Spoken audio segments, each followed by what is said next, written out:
भगवत गीता में बोला जाता है कि डिटैचमेंट के साथ कर्म करना चाहिए, लेकिन अगर हमें अपना लक्ष्य ही पता नहीं है तो हम कैसे करें? अगर नहीं, भगवत गीता ने ये बोला ही नहीं ना। सारी समस्या यहीं आ जाती है। आप किस डिपार्टमेंट से हो? मैकेनिकल। कंप्यूटर साइंस वाला कोई है यहाँ पर? अपनी किसी बुक का नाम बताइए, ऑथर का या बुक का।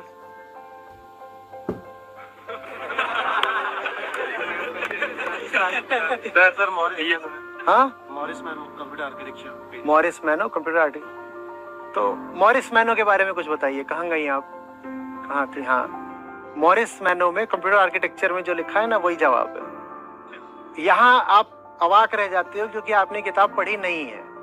नहीं पढ़ी ना, तो जो नहीं पढ़ा उसके बारे में दावा क्यों करना? भगवत गीता को तो हमने बिल्कुल खिलौना बना लिया है। हर आदमी को पता है कि उसमें क्या लिखा है।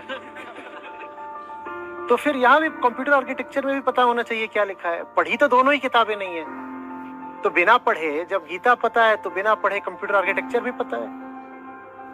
भगवत गीता कर्म से कहीं ज्यादा कर्ता की बात करती है।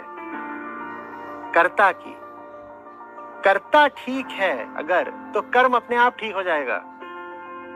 भगवत गीता कर्म की नहीं बात कर रही है। कर्म में क्या डिटैचमेंट करोगे? अटैच्ड ही कौन होता है? कर्ता। जो डूअर है ना, the ego, the doing ego, वही अटैच होती है। किससे किससे अटैच होती है?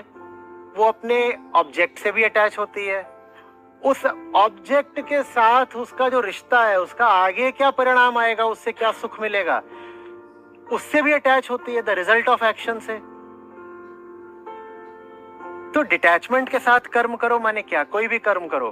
थोड़ा सा सीरियसली ले हम कृष्ण को, थोड़ा सा। भाई वो भगवान वगैरह बाद में हैं, वो पहले टॉप क्लास फिलोसोफर हैं और उनको पढ़ना पड़ेगा। हम पूजते ही रह गए, बस पूजते ही रह गए और दही मिश्री खीर चाटते रह गए, यही करते रह गए, है ना। पढ़ा ही नहीं हमने उनको, पढ़ा ही नहीं कि वो कहना क्या चाह रहे हैं। जिसको आपने पढ़ा ही नहीं, जिसको आप जानते ही नहीं, उसके बारे में कोई दावा कैसे करें, बोलो। और ये भी नहीं कि उन्होंने आपको किताब नहीं दी। अगर कोई आपको किताब देता है तो क्या चाहता है, कि उसको पूजो कि उसको पढ़ो? तो अगर भगवत गीता है तो किस लिए है? तो काहे नहीं पढ़ी?